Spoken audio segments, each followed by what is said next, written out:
Bonjour à tous, je suis Cyramor et aujourd'hui je vous propose une petite analyse sur Voct. J'ai utilisé Voct pour faire du box break pendant un mois.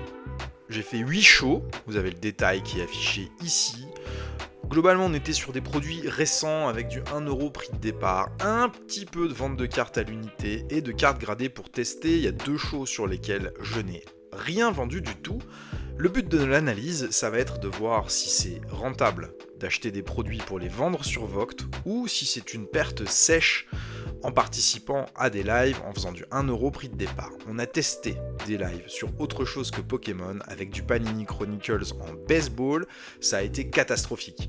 Les lives ont tous été faits à des horaires assez improbables, sur des journées assez improbables. On était souvent à 13h en semaine, parce que c'est le moment où j'avais le plus de temps pour faire les lives, ce qui n'est pas nécessairement le meilleur moment. Un des lives a été réalisé, celui-ci, le 7 mars, le deuxième a été fait le soir, à 21h, et le résultat a été à peu près le même que sur les autres lives. Il n'y a pas eu plus de monde sur le live, ni moins de monde, c'était assez cohérent avec le reste. Sur certains lives, j'ai fait de la publicité sur Instagram et sur YouTube pour faire venir du monde, et plus j'ai fait de la pub, plus j'avais du monde, et plus les ventes s'en ressentent avec des résultats meilleurs quand j'en parle avant le live et quand le live est prévu à l'avance. Alors, avant toute chose, j'ai absolument rien contre Voct. Toutes les données que je vais te donner, c'est objectif. Le but, c'est pas d'aller taper sur les doigts de qui que ce soit, c'est juste de faire un constat sur qui gagne de l'argent en faisant des lives et quel est le moyen de faire des box breaks pour gagner un petit peu de pognon avec Pokémon.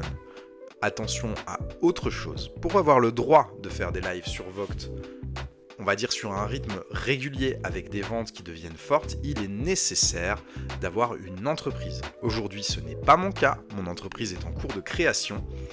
J'atteins pas les seuils limites autorisés par la loi, donc pour l'instant je suis encore dans le droit chemin, mais si je venais à faire 1 ou 2 lives de plus, je devenais très limite.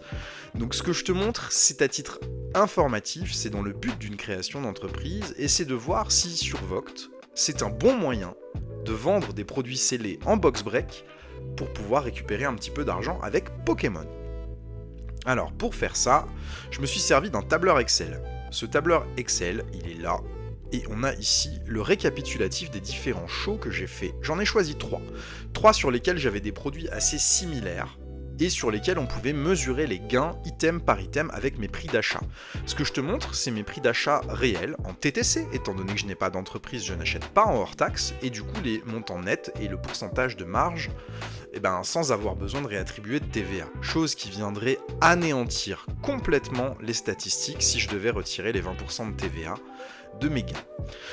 J'ai vendu sur ce premier live du Destinée Radieuse, que j'ai acheté 6,50€ TTC, et oui, j'ai réussi à en avoir un petit peu en magasin, donc effet scalping, certains appelleront ça comme ça, mais ça a permis de faire des petites ouvertures sympas sur Voct, ce qui était très cool. Les Mystery Boubou, c'est des enveloppes que j'avais faites avec 2 boosters Pokémon de séries récentes, où on pouvait avoir du Célébration ou du EB7, et des séries récentes un peu moins intéressantes, on va avoir Star Étincelante, EV1, EV2, EV3 qui étaient aussi compris dedans. Tu avais 2 boosters, tu avais ensuite en bonus soit une carte gradée, soit un booster Garbage Pail Kid, c'est une série Tops, soit un 3ème booster Pokémon, soit une carte promo Harry Potter ou Pokémon. Ces Mystery Boubou me coûtaient 20€. Avec le contenu des 2 boosters plus du bonus, en faisant une moyenne sur l'ensemble des enveloppes, j'avais 20€ TTC de coût en fonction du prix auquel j'avais acheté mes items que j'ai mis dedans. Je les avais affichés au départ à 28€, puis à 25€ en enchère, et la plupart se sont vendus à 25€. Il y a eu quelques ventes à 28, une majorité à 25 sur les lives qui ont suivi celui-ci. Et en vendant ces Mystery Boubou, par exemple, que je dépense 20€ pour le faire, que je vends 25€, Voct prend 2,97€ de commission sur la vente, il me reste donc 22,03€. Je gagne donc 2,03€ par Mystery Boubou, ce qui est très léger. Toutes ces statistiques ne prennent pas du tout en compte les envois. La plupart du temps, les envois étaient stables entre le coût généré pour moi et le ce que je récupérais par Vogt. J'ai pas eu trop de décalage, donc globalement j'en ai pas tenu compte dans les tableaux parce que ça avait pas trop de sens de rajouter des colonnes pour rien. Et enfin on a eu un petit booster Play Promo série 3, les packs récompenses, qui s'est vendu 15 €. Ces boosters là j'ai eu un peu de chance, j'ai trouvé des lots où j'ai pu en acheter à 10 € pièce, par contre j'en ai acheté en grande quantité, hein, donc il y a eu un risque par la somme générée par cet achat, parce que j'en avais en tout j'en ai eu jusqu'à 300 en stock, il m'en reste un peu moins que ça parce que j'en ai vendu sur les lives, mais j'ai dû immobiliser beaucoup d'argent pour acheter ces petits packs récompenses, et c'était déjà il y a quelques mois. Ils sont en train de monter, mais ils sont pas encore à un prix, on va dire, suffisant pour gagner vraiment de l'argent avec ça. Celui-ci m'a permis de gagner 3,36 €, qui était très bien, mais vous allez voir que sur les lives suivants, c'était pas tout à fait ça. Bref, ce premier live que l'on identifie ici, j'ai vendu 33 produits à 8 clients différents. C'est un live sur lequel on a eu 243 viewers, j'ai eu 14 enchérisseurs. On a fait le live à 13h et le live a duré 1h40 pour au total générer 414, ça c'est mon prix d'achat, 473 € de chiffre, et j'ai gagné 59 € sur ce live avec des choses qui m'ont coûté des ronds. J'ai donné un Mystery Boubou en cadeau, donc c'est 20 € de perte sèche, et quelques boosters qui se sont vendus à des prix un petit peu justes. 7 € le Destinée Radieuse 2 fois, et ben ça m'a fait perdre un petit peu d'argent sur ces boosters. On passe au deuxième show sur lequel on s'intéresse. C'est un show sur lequel on a fait du box break, avec des boosters à l'unité et des boosters en lot. Chaque fois que tu vois ici 3 boosters ou 2 boubous, c'est des boosters qu'on prenait de façon aléatoire dans des tin cubes. On prenait du EV2 et du EV1 que j'avais en loose sur des achats de retour de presse, donc ça aussi ça m'a beaucoup aidé pour faire ces box breaks, pour tester le concept, puisque c'est des boosters que j'ai acheté 3 € TTC. En achetant pareil une grosse quantité de boosters, j'ai eu que du EV2 et du EV1, et le stock est complètement parti sur les box break, ou quasiment parti. Il me reste quelques EV2, mais les EV1 ont tous été liquidés. Donc à chaque fois sur des lots de 2 boosters, et ben je mettais un des boosters que j'avais acheté à bas prix, et à côté, je rajoutais un second booster qui était un booster que je payais un peu plus cher parce que j'achetais des tin cubes, des Pokébox ou des petits coffrets de façon à pouvoir payer tout ça et générer un petit peu d'argent en vendant. Et on va voir que ça n'a pas toujours été le cas parce que les lots de 2 boosters me coûtent 7,50 €, 3 € pour le booster que j'ai en retour de presse, et 4,50 € un booster classique en achetant à prix distributeur ou proche du prix distributeur sur des items plus récents, mais scellés, classiques et bien fermés.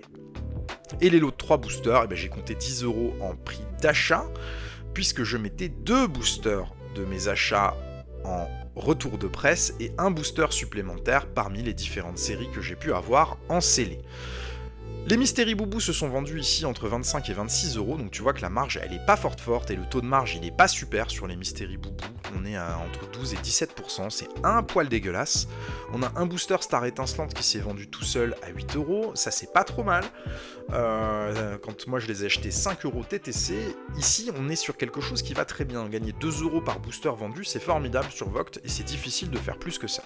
Sur mes lots de 3 boosters, globalement j'ai bien vendu ces lots là, et j'ai pu générer 47 € de marge en vendant 13 lots de 3 boosters. Il y a une ETB 4.5, donc destinée de Paldea, qui s'est vendue entière à 73 €. Moi je les ai achetés 57 € TTC en achetant un lot d'ETB avec des défauts de scellage, donc qui étaient destinés au box break ou à l'ouverture, et pour le test de Vogt, j'ai choisi de les mettre en box break sur l'application. Ici j'ai gagné 9 € en vendant une ETB, ce qui est pas mal du tout. J'ai fait quelques petits giveaways. En giveaway, c'était des boosters que j'ai achetés sur les retours de presse, donc ce qui me coûte le moins cher parmi tout ce que j'ai mis en vente. Et enfin, on a fait plein de lots de 2 boosters avec un booster de chaque. Un qui m'a coûté des ronds, un qui m'a coûté beaucoup moins cher, et quand on a les séries les moins intéressantes qui étaient mises en vente, j'ai des lots de 2 boosters qui se sont vendus 5 €, 6 €, 7 €, 6 €. Là je me suis un peu fait dépouiller, tu vois, sur les lots de 2 boosters, je pense qu'au global j'ai rien gagné, voire perdu. J'ai gagné 18,80 € sur 23 lots de 2 boosters. C'est minime. En partie à cause du prix de vente boosters par 2, sachant que là-dedans, je ne l'ai pas compté dans les calculs, mais quand tu vois 2 boosters qui sont partis à 15 €, clairement c'est parce qu'un des deux était un évolution céleste ou un destiné de Paldea. J'en ai mis quelques-uns, je ne l'ai pas intégré sur mon prix d'achat. J'ai fait une moyenne sur le total parce que j'avais beaucoup de boosters qui coûtaient 3 € à l'achat, et il y a des lots parmi ceux-là, tous ceux qui sont partis pas cher, c'était sans doute un EV1 et un EV2 ou 2 boosters EV2. Mais du coup, au global, je suis à 7,50 € à l'achat pour 2 boosters, mais je récupère pas tant que ça sur les ventes. On avait fait un lot de 3 boosters aléatoires, j'avais compté 10 € sur celui-là, je sais plus quelles étaient les séries, mais il devait y avoir des séries aussi un peu intéressantes, ça devait être Star Étincelante, Astre Radieux et un EV2 qui sont partis pour 6 € le booster à 18 €. Un peu léger avec un Star Étincelante dedans, mais globalement on n'était pas trop mal quoi. Et ça m'a permis de générer un petit peu de sous sur ce lot-là, et on a mis des lots finaux où j'ai intégré vraiment plein de boosters, on faisait des lots à 5 boosters plus un Mystery Boubou, ce genre de choses. Il y a eu 2 lots à la fin qui sont très bien partis, parce qu'on était en fin de live et que les enchérisseurs ont très bien joué le jeu, ce qui m'a permis de gagner un petit peu d'argent sur ces 2 lots-là. Donc sur ce live, on a eu 45 produits vendus, 11 clients, 369 viewers, donc un petit peu plus que le précédent, et sur Voct, on se rend compte que plus on est présent, plus on a de monde, parce que c'est souvent les mêmes personnes qui vont revenir sur les lives. Enfin, 23 enchérisseurs, on a également fait le live à 13 h, mais celui-ci on l'a fait pendant 3 heures. Ici, on a généré 636 € de chiffre d'affaires et 100 € de marge nette de gain pour moi, après avoir fait ce second live, qui n'était pas réellement le second, sur les 8 j'en ai pris 3 un petit peu au pif pour avoir des données un peu différentes. Et enfin le dernier live, donc ça c'est réellement le dernier live qu'on ait fait là sur Voct le 3 avril, c'est le live où j'ai fait les plus grosses ventes en chiffres. On va voir si c'est aussi le cas sur la marge, et franchement c'était pas mal. On a passé un petit peu de XY Evolution que j'avais pu racheter sur un lot de scellés, j'en avais quelques-uns. On en a passé un tout seul qui provenait d'un duo pack qui a été ouvert en live. Ce booster m'a coûté 40 € et je l'ai vendu 55. C'était pas une enchère là, c'était un achat immédiat. C'est un des viewers qui a demandé à l'acheter pour pouvoir l'ouvrir en live. J'ai mis 2 duos de Pikachu et Evoli Pokémon ensemble, les Poképost scellés. Ces lots-là, j'en ai acheté 10 des duos sur eBay en Angleterre. Ça m'a coûté 430 € en tous les 10, avec les frais d'importation et les frais d'envoi depuis l'Angleterre. Un des deux est parti à 50 €, l'autre à 32 €. Clairement là-dessus j'ai été extrêmement perdant, j'ai perdu 12,79 € en vendant ces 2 lots qui se sont vendus à un prix dérisoire, en tout cas surtout le deuxième à 32 €, le premier à 50 €, c'est à peu près cohérent avec le marché en ce moment, le deuxième à 32 €, erreur dans la matrice, et tant mieux pour l'acheteur qui va profiter de ces cartes là pour une somme dérisoire.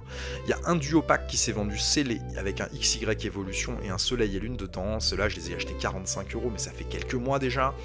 C'est parti à 75 € en achat immédiat, et tout le reste c'était de l'enchère. Les Mystery Boubou sont partis à 25 €, donc j'ai très peu gagné sur ces objets là, comme précédemment sur les lives d'avant. On a ouvert du Destiné de Paldea, il n'y en avait pas plus. 1, 2, 3, 4, ça fait 8 boosters, et il y en a un qui a dû se balader quelque part, je sais pas où il est passé le dernier booster Destiné de Paldea, il a dû partir sur un lot, j'en sais rien. Ah non, c'était des Pokébox qu'on a ouvert, c'était pas des ETB, c'est pour ça. Et du coup à chaque fois, voilà, 16 €, 14 €, c'était 2 boosters Destinés de Paldea seuls, et les lots qui sont partis à 22 €, c'était 2 boosters Destinés de Paldea, plus la promo Dracofeu des Pokébox, qui a fait monter un petit peu le prix des enchères. Et en gros ces Pokébox, moi je les ai achetés à 25 € en magasin, donc elles se sont très bien vendues, puisque sur les Pokébox j'ai gagné 13 € sur 2 Pokébox. Je trouve ça énorme sur des items aussi récents, et on a mis ça en prix de départ à 1 €, donc c'est sans doute le prix que ça vaut, puisque c'est le prix que les gens étaient prêts à acheter sur le live. On avait un peu plus de monde sur ce live là, on a tourné à 50-55 personnes en moyenne sur le live, c'était vachement bien. On a ouvert un coffret Destinée Radieuse où les boosters sont partis à 19 € les deux et 18 € les deux, et du coup c'est pareil, sur une Pokébox, un coffret 4 boosters Destinée Radieuse, j'ai gagné 8 € en achetant ça à 25 € dans le commerce. Effectivement, c'est des produits où les mecs qui ont scalpé ça en masse, ils ont dû se faire un petit peu de thunes les gars en les revendant soit en box break, soit à l'unité, parce que ça part super bien. On a craqué 2 ETB Zénith Suprême, que j'ai acheté à prix retail au moment où c'était de nouveau disponible chez Auchan. J'ai payé ça 65 € le TB, donc là-dessus c'est pareil, j'ai bien gagné dessus, j'ai gagné 20 € sur les 2 ETB. C'est pas colossal comme somme, c'est pas un un coût énorme, mais ça s'est bien vendu, en plus on a eu des belles cartes dedans, c'était très sympa. Les packs récompenses, ça a été assez catastrophique sur ce live là, il y a eu des lives où ça s'est bien mieux vendu. Là sur les packs récompenses, j'ai gagné 10 € en tout, parce qu'il y en a qui se sont vendus à 18 € les deux, donc tu vois, perte sèche, 20 € les deux, perte sèche, et heureusement il y en a deux qui se sont vendus à 32 balles, qui m'ont permis de rattraper un petit peu la merdouille que j'ai eue sur les deux autres. On a vendu des cartes gradées, le Darkrai V-Star de Zénith Suprême, le Suicune V de Zénith Suprême, Philali V-Star des packs récompenses, c'était pas PPS 3, c'était PPS 1 d'ailleurs, c'était une erreur dans l'appellation sur celui-là, et le Coraidon X des packs récompenses série 3 en PSA 8. Ces cartes-là se sont bien vendues, mais les prix que j'ai affecté à ces cartes là est pas tout à fait juste parce que c'est des cartes que j'ai tirées de booster. J'ai compté 23 € de gradation plus un prix assez random sur les cartes. Le Darkrai, le Philali, j'ai compté 20 € chacun pour la carte en loose. Le Suicune 30, c'est un peu en dessous de leur cote actuelle, mais c'était difficile de trouver une valeur qui soit juste pour mon prix d'achat étant donné que c'était sur des ouvertures que j'ai fait il y a un petit moment maintenant. Donc j'ai fait un comptage un peu approximatif, mais c'est ce qui m'a permis de générer un peu de tunas. J'avais annoncé un live avec beaucoup de giveaways, donc il y en a eu 9 où à chaque fois j'ai mis un des boosters que j'ai acheté en retour de presse, donc ça m'a coûté 27 € ces giveaways, c'est normal, il n'y avait pas d'enchère, donc logique que ça coûte des ronds, et quelques lots de boosters en loose. On avait un lot de 2 boosters avec un Évolution Céleste et un Soleil et Lune Invasion Carmin, parti à 23 €. Ça m'a pas réellement coûté 12 € parce que le Invasion Carmin sortait du duo pack avec le XY qu'on avait vendu précédemment sur ce même live, et le Évolution Céleste pour le coup m'a coûté 6 €, donc on a fait une cote approximative. Ici les lots de 3 boosters, je sais plus quelle série c'était, mais ils s'étaient bien vendus. Et après il était temps de couper le live parce qu'on voulait rester sur des lives de 3 heures maximum pour ce test. Et enfin il y avait un lot de cartes Pokémon, de boosters Pokémon, plus une promo HP. C'était 2 boosters Pokémon EV2 et un lot de cartes promo HP qui se sont vendus pour 14 €. La perte sèche, ça m'avait coûté 20 balles, les promos HP sont très chères par rapport à ce qu'elles ont été payées sur le live. Mais bon bref. Sur ce live, 1101 € net de chiffres et 186,11 € de marge. Ce que vous voyez ici, à chaque fois, 129 € là, 81 € ici, et 61,99 € ici, c'est ce que Vogt commissionne sur chacun des lives. On peut voir que sur le premier live, Vogt a gagné plus que moi. Pourquoi Vogt gagne plus que moi? Parce que j'ai vendu beaucoup de boosters à l'unité. Et quand on vend des boosters à l'unité, on se fait atomiser parce qu'il y a une charge fixe chez Vogt, plus un variable qui est pris sur les commissions. Ce qui fait que les commissions sont assez énormes sur ce type de booster. Tu vois, 1,72 € de commission pour un montant à 10 €, c'est énorme. Ici, 1,55 € pour 9 €, ça fait plus de 15%. 17,2% ici de commission, parce que les frais fixes, c'est, je sais plus combien est la somme, ça doit être 0,70 je crois, plus 8,9%, je sais plus quel est le montant, mais bref, je me suis fait éclater sur ce live à cause de ça. Je dis pas que Vogt ne mérite pas les commissions qu'on lui donne. Vogt a des frais fixes, que ce soit pour payer les locaux, pour payer tout le personnel qu'ils ont derrière. Ça doit être assez compliqué pour tout mettre en œuvre, mais ceci étant dit, on a des revenus, Vogt et moi, qui sont à peu près similaires sur les lives. Eux gagnent un petit peu moins quand je fais des ventes plus importantes, qui sont un petit peu plus chiffrées, ou quand je mets beaucoup de boosters ensemble pour faire monter un petit peu la valeur des lots. Et c'est là toute l'astuce, pour pas trop se faire défoncer par les commissions, il faut vendre pas de lots qui valent moins de 15-20 € sur Vogt, sinon les frais fixes vont cogner sévèrement. Et depuis le 1er avril, l'acheteur paye 0,70 par live où il participe en plus, qui sont une commission qui apparaît sur les frais de port. Les frais de port étaient à 5 € auparavant pour un colis, maintenant 5,70. Ces 0,70, c'est une commission supplémentaire que Vogt prend et que le vendeur ne touche pas. Donc si on doit faire un récap du test, sur le test on a fait 8 lives entre le 5 mars et le 3 avril pour 4070 € net, commission déduite de chiffres faits chez Vogt en faisant que du box break et les quelques cartes gradées que tu as vues sur le dernier live, mais il y en a eu très peu d'autres. Ça représente 20 heures au total passées en live. Ça représente 16 heures pour faire les colis, il faut compter à peu près 2 heures par live, à chaque fois c'est une vingtaine de colis à envoyer en moyenne, et c'est assez long à préparer et à trier après le live, 2 heures en moyenne, c'est le temps que j'y ai passé pour préparer les envois, sans compter le déplacement au point relais pour les déposer, hein, évidemment. J'ai gagné 635 € sur la totalité de ces 8 lives, en enlevant la totalité de ce que m'ont coûté les items que j'ai proposés sur les lives, ce qui fait un gain de 17,64 € à l'heure. Oui, je me suis amusé à le calculer aussi, après tout, pourquoi pas. Donc les mecs qui live comme des cochons, et qui font, je sais pas moi, 30-40 heures de live par semaine, il y en a, hein. Les gars là, ça doit aller, mais il faut charbonner sur Vogt pour réussir à récupérer du pognon. L'autre chose que j'ai remarqué, c'est que les cartes gradées se vendent bien, même en 1 € prix de départ. Si tu as 30-40 viewers sur ton live, tu peux tout à fait les vendre au prix du marché ou proche du prix du marché. Sur les enchères, c'est un peu un jeu, quand tu mets du 1 € prix de départ, parfois tu vas vendre très en dessous de la cote, et parfois il y a des objets qui vont partir très au-dessus. On a fait un essai sur le compte de Premium TCG Market qui a 16 000 abonnés sur Vogt, où je l'ai accompagné sur un live en proposant des items, et j'ai des cartes qui sont parties relativement chères. Un Pikachu Van Gogh en scellé, c'est vendu plus de 80 € sur le live en enchère à 1 € prix de départ, on était 55 au moment de la vente, et c'est au-delà de sa valeur du marché actuel. Quelques cartes gradées se sont vendues, certaines en dessous, d'autres au-dessus de la cote, mais globalement, on s'y retrouvait. On était dans des prix du marché, sans que ce soit trop déconnant, ni pour l'acheteur, ni pour le vendeur.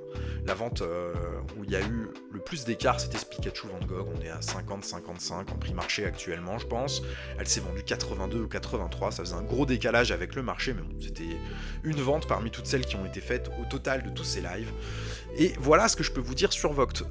Globalement, si vous voulez vendre des petits boosters en box break, faites surtout attention à vos prix d'achat, parce que pour avoir un gain ici, j'ai fait très attention à mes prix d'achat en tant que particulier, j'ai même pu bénéficier des prix professionnels pour ces lives et pour le bienfait de l'expérience, pour montrer que ça fonctionne pour les gens qui sont professionnels et qui ont accès aux différents distributeurs Pokémon. Mais méfiance quand même, c'est pas un gain systématique et c'est pas un gain colossal pour les mecs qui font du box break sur Vogt, surtout en tant que particulier. Si tu vas acheter en grande surface des produits pour les vendre sur Vogt, si tu achètes déjà ton booster entre 5 et 6 €, tu gagneras rien du tout, c'est pas possible. À moins de trouver du 151 ou des séries qui sont très recherchées, ça va être très difficile de gagner ta croûte en faisant ça sur une application, que ce soit Vogt ou une autre. D'ailleurs, on a testé avec Vogt parce que j'avais le compte qui était prêt, parce que j'avais déjà utilisé et que je connaissais l'application. Mais on aurait pu faire ça sur Blister, sur Whatnot, sur Shiny, ça aurait été un résultat tout à fait similaire. À partir du moment où tu arrives à générer 30-40 viewers sur un live, voilà ce que ça va générer. On n'a pas fait des lives avec des quantités astronomiques de viewers non plus, on était à chaque fois sur des choses très basiques, j'étais ni en premier, ni en golden, ni ce qu'on veut, c'était des lives très classiques, annoncés la plupart du temps au dernier moment, de temps en temps 2-3 jours à l'avance, avec des posts Instagram pour pousser un petit peu les gens à venir, et c'est ce qui a fait que ce dernier live a bien marché, hein. C'est que je l'avais poussé sur YouTube, je l'avais poussé sur Instagram, et du coup j'ai eu beaucoup de monde sur le live. J'espère que cette petite expérience t'aura plu sur le Box Break Vogt. Si tu as des questions, n'hésite pas, j'ai essayé d'être le plus transparent possible en montrant les prix auxquels j'ai acheté les boosters, montrer réellement ce que j'ai gagné sur les Box Break. Je trouve que c'est très bien comme gain, c'est pas colossal, mais en tout cas, ça suffisait pour cette expérience. C'était un beau retour. Les giveaways, finalement, ce qui me coûte par rapport à ce qu'ils m'ont rapporté en termes de viewers et tout, je pense que c'est une bonne méthode pour avoir du monde sur les lives et pour finalement faire acheter les gens derrière. Même si la plupart des gens qui ont gagné les giveaways n'ont pas acheté sur le live, c'était des giveaways abonnés et il y a également des gives là-dedans qui étaient des gives acheteurs pour récompenser ceux qui ont dépensé des sous sur le live. Merci beaucoup d'avoir suivi cette expérience avec Vogt. C'est moi qui ai choisi de le faire, hein. C'est pas Vogt qui m'a demandé de le faire, pas du tout.